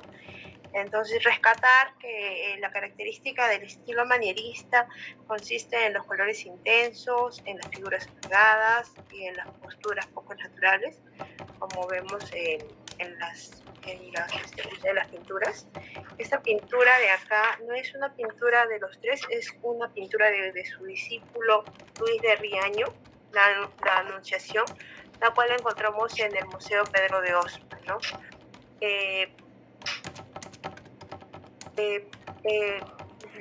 Se ha relatado en la exposición anterior y en esta que el manierismo viene como consecuencia del Renacimiento, ¿no?, de la época de Leonardo, de Miguel Ángel y de Rafael, para dejar claro. Son pocos, eso sí es cierto, son pocos los historiadores de este arte. Después del Renacimiento, ya que el Renacimiento fue mucho más conocido, ¿no? Los artistas de ellos fueron más conocidos mundialmente, se podría decir, a comparación del manierismo, ¿no? Son muy pocos los artistas que se conocen. Bueno, acá podemos ver las pinturas que encontramos en el Museo Pedro de Osma, donde destacan la Virgen de la Leche de Mateo Pérez D'Alessio, el Cristo de la Caña de Bernardo Vitti y también la Virgen del Cetro de Bernardo Vitti. Entonces, como ustedes pueden ver, tienen posturas caprichosas, en algunos casos las figuras. Más que todo esto va identificado con el tema teológico, ¿no? Son vírgenes, santos, los que son retratados en su mayoría. Esto es el recorrido, ¿no? El pabellón 1, estuvimos en el pabellón 1 y acá vamos a dar una breve explicación de la primera sala es donde se ubica en el Museo Pedro de Osma, la sala de manierismo, ¿no? Esta sala exhibe algunas obras de arte, como ya les había comentado, que son estas de acá. Son colecciones del museo y que fueron rescatadas, son del siglo XVI. Los artistas italianos que ya que hemos mencionado, que son Bernardo Vitti, Mateo Pérez D'Alessio y Angelino Medoro, ¿no? Una breve explicación o descripción de la pintura que ven ahí. La pintura que ven ahí es la Virgen con el Niño, de Bernardo Vitti. Si ustedes pueden apreciar el manto y el velo que cubre la Virgen María, notamos interés de Vitti por lograr texturas y los finos acabados de las telas, ¿no? El rostro de María es delicado, sus dedos son alargados y parecen apenas posarse sobre el niño, sujetándolo con mucho afecto, ¿no? Con mucha delicadeza. El niño Jesús mira al espectador, no la mira a ella, nos mira a nosotros, mientras acaricia con delicadeza el cuello de María, ¿no? Y la vestimenta de ambos son paños que caen de forma pesada, en marcados ángulos, ¿no? Y bueno, esto sería todo por nuestra parte. Muchísimas gracias. Gracias, muy bien, los dos grupos. Dígame, ¿por qué? Hágame entender qué es crisis de renacimiento. ¿Por qué entra en crisis de renacimiento en el aspecto artístico? Porque ahí pone en título crisis de renacimiento, ¿no? ¿Qué significó la crisis de renacimiento? Es una pregunta difícil, no es pregunta fácil. Nunca hago preguntas fáciles, o sea que para frustrarlos, y cuando se frustra la persona, le da esa sinergia de buscar y de encontrar cosas, ¿no? Muchos de ustedes recién están comenzando, pero están muy bien. Pero hay que tener, ¿qué es crisis de renacimiento? O sea, ¿por qué el estilo renacimiento entra en una crisis? A ver. Bueno, por lo poco que hemos leído, se podría decir que en la época del Renacimiento más las obras de arte van orientadas a los frescos, ¿no? Bueno, eso es a los frescos. O sea, están más orientadas como se comentó hace un rato, ¿no? A las paredes de las iglesias donde se podía exhibir el arte. Por ahí no va. ¿No? No va por ahí. Está muy bien, tú eres una muy buena observadora, te das cuenta, pero no va por ahí. Mire, lo que pasaba era que ante las reformas religiosas, ¿ya? Que la producción, se cuestionaron la religión católica, hubo un cuestionamiento que hizo que se apartaran grandes fieles, cantidad de fieles y gran cantidad de cismas. Y entonces vieron que algunos problemas era de que el paganismo, el espíritu religioso católico se había alejado mucho, porque en realidad lo que hacía Miguel Ángel era la representación de mitos clásicos en la religión católica. Moisés parece Zeus, a David parece un Apolo, que te tira un piedrón, una piedrita, o sea, la representación incluso en desnudo. Y estas representaciones alejaban mucho a los fieles, ¿ya? Y la crisis comienza en que se comienza a cuestionar como vehículo catequizador, o sea, que catequiza a la población. La población no se identifica con estas formas paganas que estaban los dioses dentro y no era de un carácter popular. Entonces tendría que haber una reacción, o sea, tendrían que reaccionar. Y ahí es la reacción, el primer intento es el manierismo, ¿ya? Que es el romper con lo establecido, con el mundo clásico. Pero veamos, esa es una primera pregunta, ¿ya? Bien. Y ahora creo que claro, porque en las pinturas que observamos se ve sí la parte religiosa, ¿no? La parte delicada, se evitan los desnudos, porque no hay en este caso desnudos, exacto, como el desnudo está en el orden del pecado. Exacto. Y además comienza a haber todo un programa religioso que ya no es el género del paisaje. Recuerden que el Renacimiento era el género del desnudo, el género del paisaje, los bodegones y toda una serie de independencia que estaban creando aparte de lo religioso. Pero profesor, eso también va ligado con el Concilio de Trento.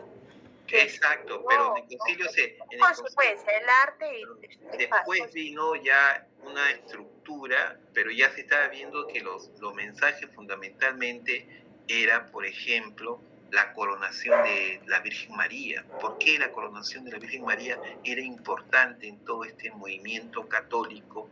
Y ya se estaba gestando la contrarreforma, el movimiento contra estipulado que fue en el Concilio de Trento, pero todo este proceso implicó una lucha constante contra los protestantes.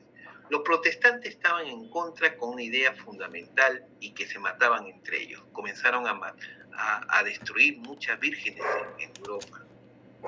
Muchas esculturas de vírgenes se comenzaron a destruir.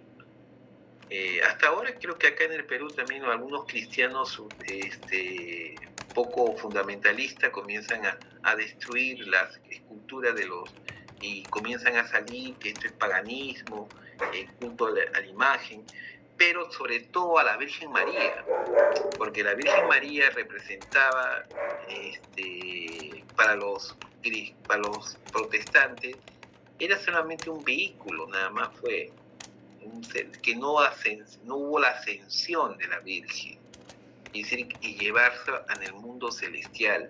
Entonces, los programas fundamentalmente de manierismo van a ser el programa de la coronación de la Virgen, marianos, se le llaman temas marianos, y el tema de la vida de Jesús, y el tema de los mártires religiosos y los santos religiosos.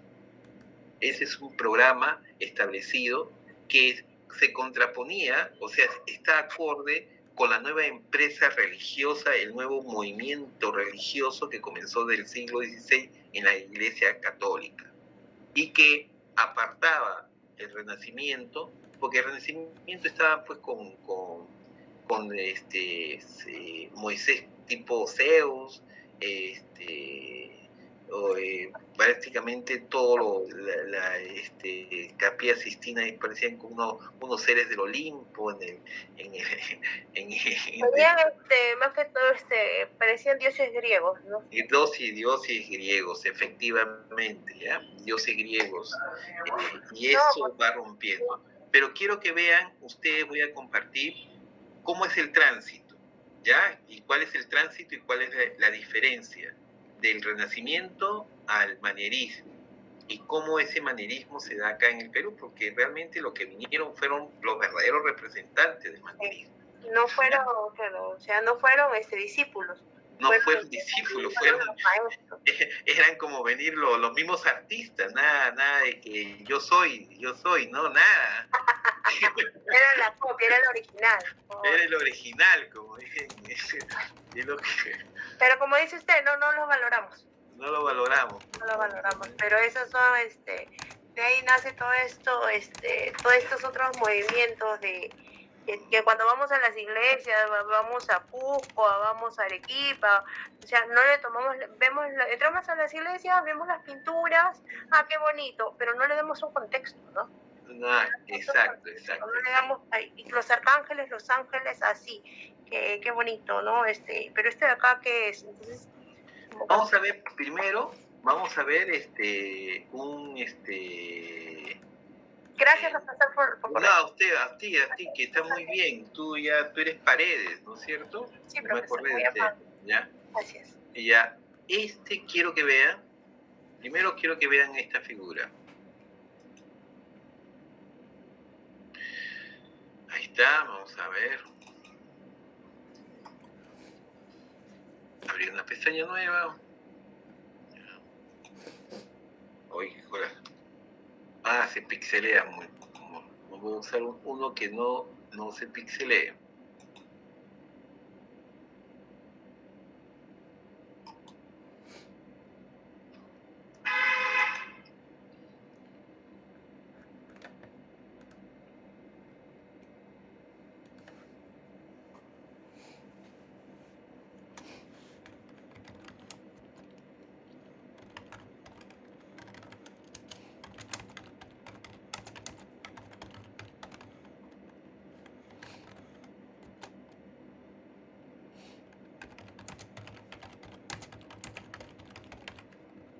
A ver, ¿quién más me puede ayudar? A ver.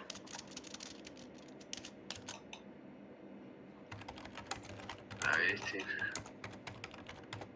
A ver, vamos a verlo por acá.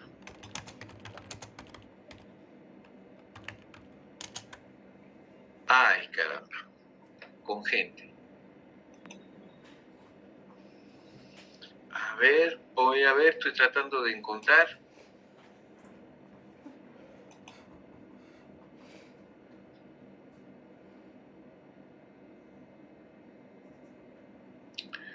Ay, todos están, pero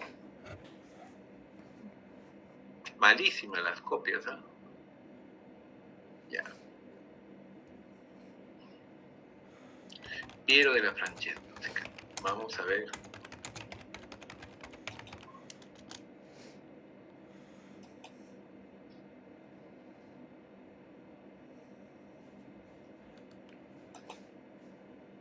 Ya, miren. Esto es Piero de la Francesca Renacimiento, ¿ya? ¿Qué cosa hay en Piero de la Francesca de Renacimiento? Recuérdense que el Renacimiento formó la academia, y la academia en general, sobre todo con Bellori, formó y estipuló la teoría del arte. Antes no había una teoría del arte, recién comienza la teoría, como por ejemplo Giorgio Vasari fue un teórico del arte. Él es el primero que hace una historia de los artistas de Giotto a Miguel Ángel. No solamente fue un pintor. Y la historia de la situación de la teoría del arte implica algunas categorías y algunos conceptos que se tiene que manejar en el mundo renacentista. Uno es la perspectiva. ¿Qué significa la perspectiva? Vayamos a ver qué significa la perspectiva. Son las líneas que se forman a partir de un punto de fuga. Es decir, los objetos que están más cercanos, los objetos más cercanos al espectador son los que están en mayor dimensión. Mientras más se aleja más se aleja la línea, más chiquitos se hacen los objetos. Entonces hay como un punto de fuga, hay toda una composición y líneas que hay detrás de esta figura casi matemáticamente. Hay una relación entre matemática y el arte, entre la ciencia y el arte, de tal manera que, por ejemplo, cuando hacen construcciones, la representación de construcciones en el Renacimiento son construcciones a escala, se pueden reproducir porque están representados matemáticamente establecidos. Igual, la perspectiva es el nuevo 3D. Imagínense que hasta la época medieval, incluso gótica, era ancho y largo. Era la figura que salía en un primer plano como una cuestión milagrosa. Pero cuando llega el Renacimiento, llega con el concepto de un sentido de profundidad. Es así como nosotros, el cambio que nosotros hemos visto con esta cuestión tridimensional, con esta cuestión de inmersión en la computadora, donde nosotros entramos a la computadora. Acá recién estamos viendo el sentido de la profundidad. Entonces es uno. El otro aspecto también es el cuerpo. El cuerpo tiene que ser impoluto, sin ninguna arruga, sin ninguna estría, totalmente puro, ¿ya? O sea que sin ningún elemento que perturbe, porque no podía haber elementos que perturbaran. Y por otro lado, también la simetría, un punto central, y también la cantidad de personajes que hay acá. No, los dos personajes que están acá balancean estas tres personajes que pueden ser las tres gracias que están representados. El punto central que establece con esta paloma que es totalmente impoluto y un cielo totalmente despejado e ideal. Miren el cielo, es un cielo ideal. La naturaleza, nature y matore nature. ¿Qué significa? Incluso representar a la naturaleza de una forma mucho más perfecta que se da en la vida natural. Imatore natura significaba representar la naturaleza en su mejor momento, o incluso perfeccionarla. ¿Cómo la perfeccionas? A través de la luz, una luz mesurada. Y la luz mesurada significa, es una luz que no produzca ni mucha luz, ni mucho sombra. Y el momento más ideal de representar estas figuras es a las 11 de la mañana, donde no hay mucha luz, ni tampoco hay mucha sombra. La mesura, acá los colores son mesurados, no son lugares, son colores complementarios, no son contraste de colores, no contrasta, las figuras son individualizadas, ¿no? Y por individualizada, y hay como que no hay paz, hay como una especie de, hay intensidad, emoción religiosa, pero no hay este entrelazamiento entre las figuras, no hay esta cuestión de la pasión que ya se va a ver en el manierismo. Y lo que vemos se podría decir que está en una, o sea, no sé, son personas sobrias, o sea... Sobrias, pero sobrias ¿por qué? No solamente el adjetivo. La sobriedad está en el manejo de la luz, ¿ya? Ni mucha luz, ni mucha sombra. La cuestión de la sobriedad también está en la serenidad, y la sobriedad, que estamos diciendo como adjetivo, está en la representación de que los cuerpos no se mueven, están así serenos, la noble serenidad, y los cuerpos no tienen desgarro de estrías, grasas, lunares, están totalmente impolutos. Otra idea del orden, de la simetría, del canon estético, es que son de 7 cabezas, como tú estás estableciendo, que es la perfecta medida de proporción de la figura. Es un arte ideal.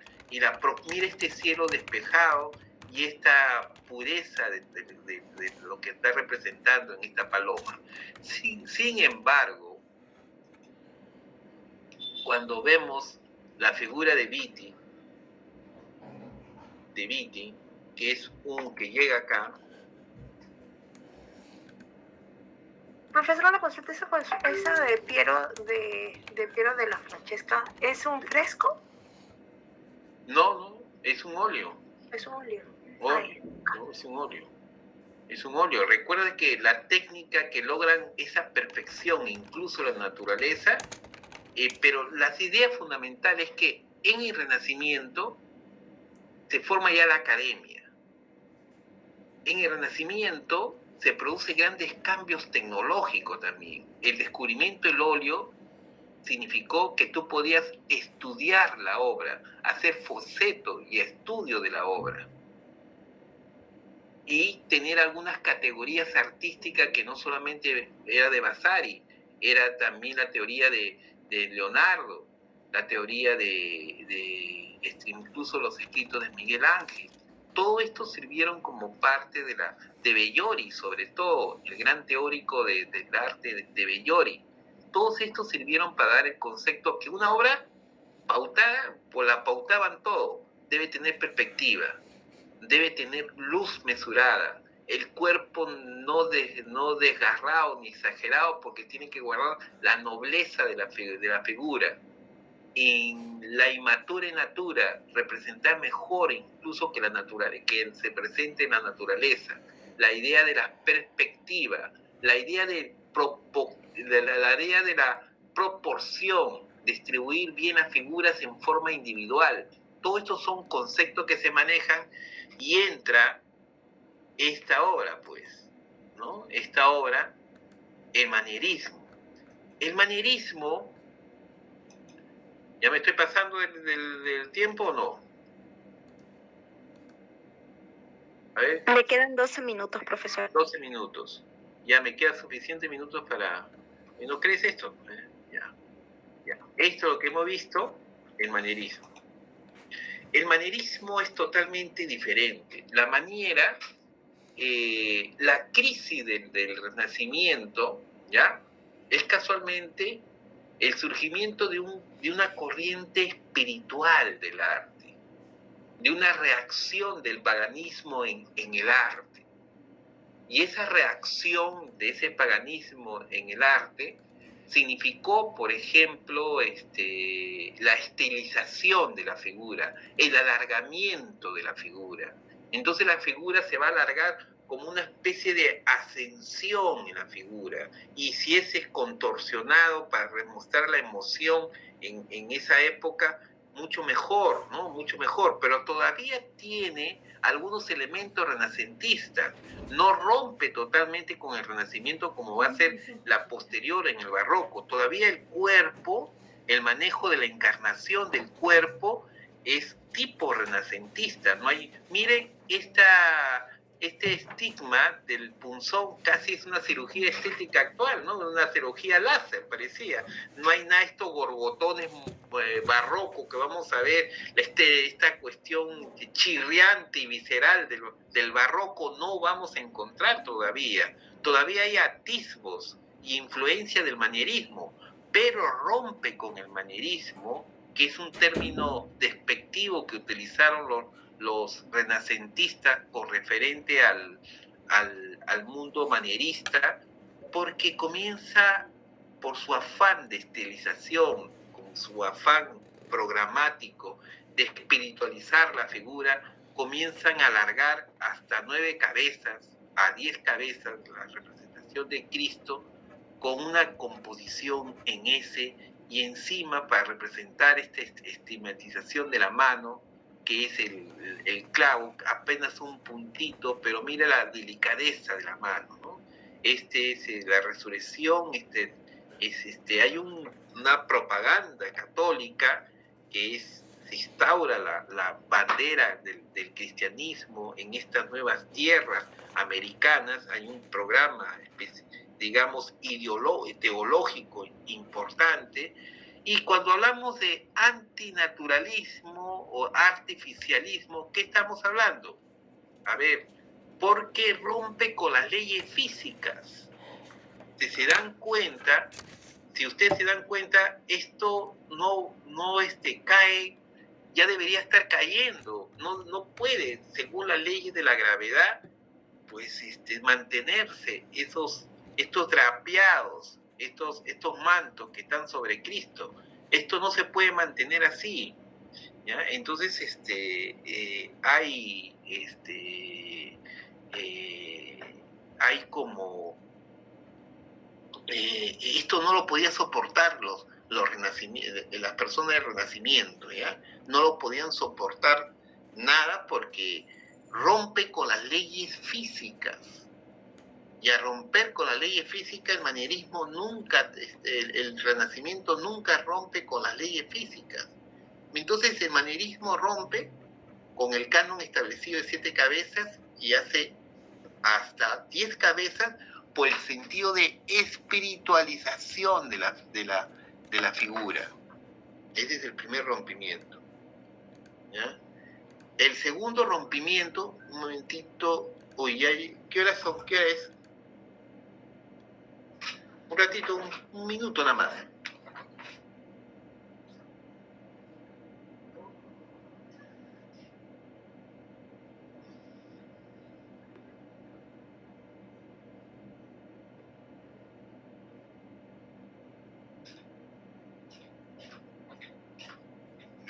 Ya.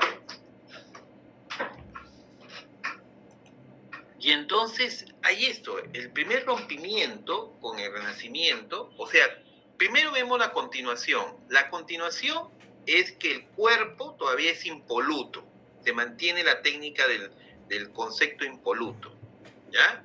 Este Renacimiento. El segundo elemento que se encuentra de renacentista es la línea. Mire la línea y la figura que se trabaja, se llama el diseño que decían los renacimientos, o sea, se mantiene el concepto del renacentista tanto del cuerpo impoluto y de la línea, ¿ya? De la línea. Pero veamos ahora qué se comienza a romper: el canon estético de 7 cabezas, se comienza hasta 9 a 11 cabezas por un factor de estilización. Ese es el primer rompimiento. Se comienza a ser artificial, antinatural, según los renacentistas, porque no obedece a las leyes físicas. Este tipo de telar no cae bajo la gravedad, ya debió caer. Tercero, miren este cielo apasionado de colores, ya no está ese cielo despejado renacentista. Miren la cierta pasión, que ya colores fríos, pasteles efectivamente, pero ya con cierta emoción, ¿no? Mire, estos cielos ya hay un cielo artificioso que más obedece al espíritu emocional. Otra cosa, que ya no están representando tipo paganos, ya Cristo no parece un Apolo, o Moisés parece un Zeus. En este caso ya hay una especie de representar a Cristo tiernamente, ¿no? Más con cierta ternura, cierto melancolía, cierta tristeza. Están viviendo un momento muy, muy, muy difícil. No comienza la sobriedad, ¿no? La sobriedad que hay, la serenidad de Cristo, como en el monte renacentista, sino comienza a sentir cierta pena en la representación de las figuras. Delegada, ¿cuánto tiempo más me falta? 5 minutos, profesor. Ya, 5 minutos, muchas gracias. ¿Ya? Entonces, eso es lo que es el manierismo, a diferencia del Renacimiento, ¿ya? Y efectivamente hay que también contextualizar. Vinieron importantes, pero se están olvidando quién los trajo. Creo que ninguno de los dos grupos me dijeron quiénes los trajeron. Fundamentalmente fue una iglesia, una orden religiosa. ¿Cuál orden religiosa lo trajeron? Los jesuitas. Los jesuitas, profesor. Pues. Entonces los jesuitas es importantísimo, porque yo le dije a ustedes, los jesuitas, lo primero que hicieron era no trabajar en conventos, sino trabajar en las mismas reducciones, en los mismos corregimientos, en los mismos lugares donde estaban el llanoconaje, las mismas, hacían comunidades, incluso dentro de lo que hemos podido ver usted lo que han podido... usted está en Historia del Arte, me estoy confundiendo con la Historia de Instituciones, ¿ya? Hay que tener en cuenta que a veces creo que las clases de lo que he hablado sobre los jesuitas, ustedes lo han tenido, pero cuando han tenido historia de las instituciones, han sabido sobre el papel de los jesuitas. El papel de los jesuitas a nivel educativo fundamentalmente fueron los colegios y en las universidades. Fueron los que tuvieron vínculos con los caciques, pues hicieron colegios para los caciques. Fueron los que tuvieron poder en los corregimientos, y tuvieron poder también en las reducciones de los indios, y ahí comenzaron a catequizar, incluso se iban en comunidades con sus padres. Fueron los que iniciaron este papel de transculturización del mundo andino. Y cuando vinieron estos jesuitas, ¿ya? Pues vinieron con toda su artillería, pues. Nada más vino esos 3 jesuitas que son de la orden jesuita, tanto Bernardo Vitti, Pérez de Alessio y Angelino Medoro. O sea que no olviden este papel de la iglesia jesuítica. Por eso que uno de los más importantes lugares donde existen las obras de Vitti es la coronación de Cristo, que está en la iglesia de San Pedro. En realidad había muchas obras de Vitti que se han ido perdiendo a lo largo del tiempo, pero Vitti también hizo obras en otros espacios, como fue Cusco, como fue el Cusco, por ejemplo. Entonces, era parte. Y cuando hay sincretismo, no sé si hablamos sincretismo, el sincretismo se produce recién en el siglo XVIII. Y se habla de sincretismo sobre todo por una idea de la mezcla entre el mundo andino y el mundo español, aunque eso está siendo cuestionado ya, el día del sincretismo, del mestizaje en el arte. Y sí, no solamente fueron los indígenas, hubieron otros grupos culturales como por ejemplo los negros que participaron en hacer o en los gremios obras artísticas.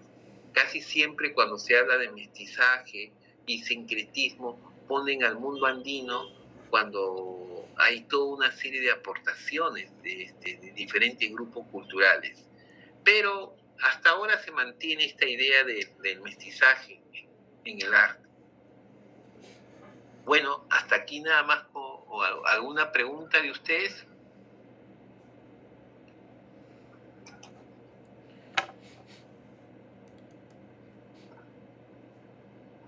¿Alguna pregunta?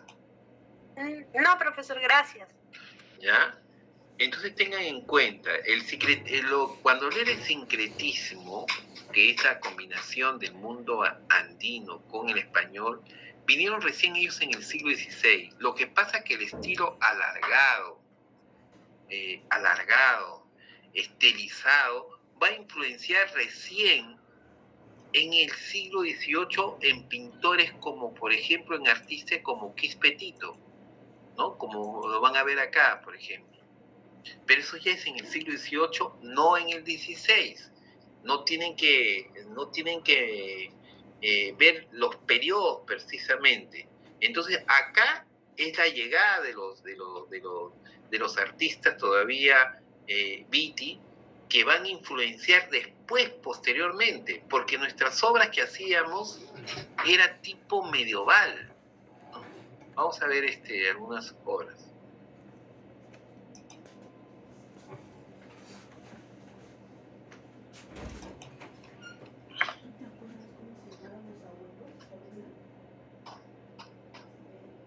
¿Cuánto falta, señorita?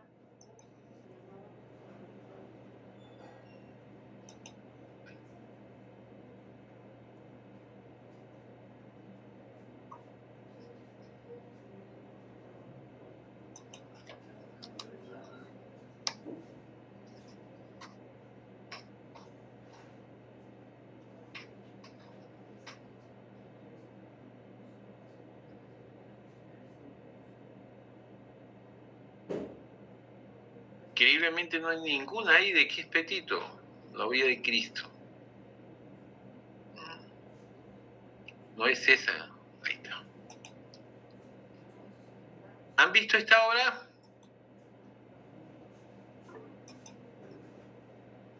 Profesor, disculpe, ya terminó su clase. Ya. Y solamente para terminar, miren el estiramiento, es del siglo XVIII. El sincretismo se produce recién en el siglo XVIII. Y hay una gran influencia con la estilización que viene del manierismo del siglo XVI. ¿Ya? Entonces nos vemos, jóvenes. ¿Ya? Yo voy a marcar mi lista, vayan entrando a su otra clase. Muchas gracias, jóvenes. ¿Ya? Profesor, sí. Buenas noches. Llegué un poco después de la lista.